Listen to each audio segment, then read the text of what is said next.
Hi guys, I'm Panther, and welcome to Sharp Survivalist. Today's rundown is on the Prepper First Aid Kit and what to include in your survival medical loadout. I'm sure you're aware that situations requiring medical attention can be life-threatening. Therefore, every survivalist should make it a point to seek out some formal emergency first aid training. Don't sleep on this one. Seriously, get out there and get some. So now we get to the point. What goes in a Prepper First Aid Kit?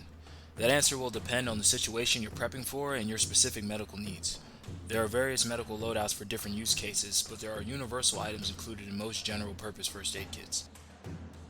General purpose first aid kits are usually the ones that you'll find in your local pharmacies.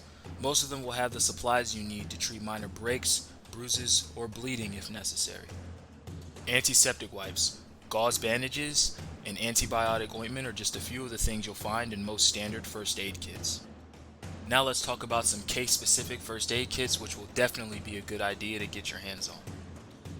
You'd be surprised how many people don't know about snake bite first aid kits.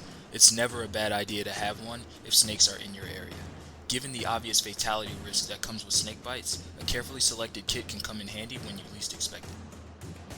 And now for my personal favorite, the Gunshot Wound First Aid Kit, better known as the IFAK. IFAK stands for Individual First Aid Kit, and it was originally designed for military use. It is hands down the best medical kit for emergency gunshot wound treatment. Hemostatic gauze, tourniquets, and vented chest seals are the hallmarks of the IFAK. Be advised that case-specific first aid kits are a bit more complicated, and you should definitely get some real medical training before trying to employ them. Learn more on how to use them at sharpsurvivalist.com. Of course, we always have new content coming out, so make sure you like this video and subscribe to our channel so that you never miss a beat. Until next time, Panther, over and out. Thanks for watching.